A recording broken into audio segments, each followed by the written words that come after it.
Hello, everyone. So, I'm out here on the road, and just to let everybody know, Psycho Chicky and I did get back together, and then broke up again, and did that a couple times. Haven't really been making updates on that, but I do want to talk a little bit about a book that she gave me to read, and this is called Trapped in the Mirror: Adult Children of Narcissists and in their struggle for self. And there's there's a lot about this book that I've really gotten a kick out of. Excuse me. But one thing I want to do here, sorry for the camera shakiness, or I apologize for it anyway. I want to read this one little piece in here. No copyright infringement is intended.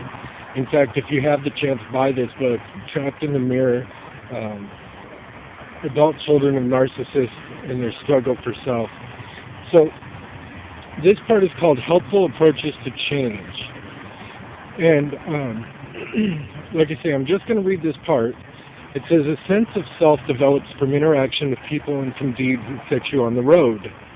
A person trips over his feet and laughs to discover the errors of his ways. Like, you've got to be wrong to figure out, how to learn. A person trips over his feet. Do you know what you need and what you have to offer? What you can and cannot do? Are there people who rely on inadequate you and seem to enjoy it? So this does your crew rely on you to be inadequate?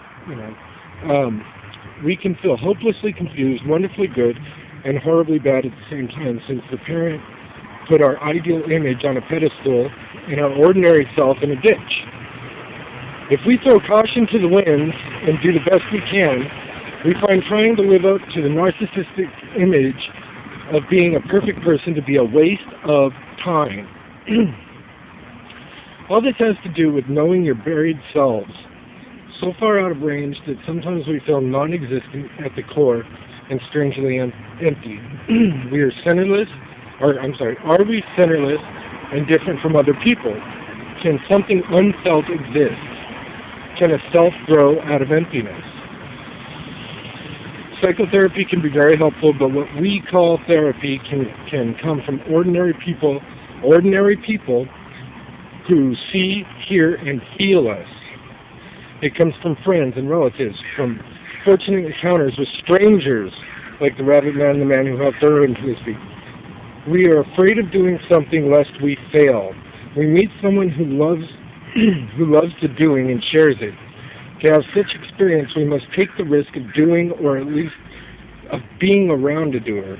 We think that our family's ways are the only ways, and then we meet people with entirely different values, like a Korean family of acupuncturists that has so much joy in helping others and an outrageous sense of humor. From the happiness in their voices and the pleasure in their eyes, you know their way is good. You think that you are odd, for example, in your sexual preferences or in what you call love. Your parents always treated you that way. Then you attend an art show that features what you think of as horrible, and a host of self-accepting practitioners are represented. You realize that you have overreacted and misjudged yourself, and that staying in isolation brings misunderstanding. The greatest source of hatred for yourself, regardless of what others say, comes from you. You think that you are without value and are driven to write it down. It turns into a story that you read in a writing group. One second here.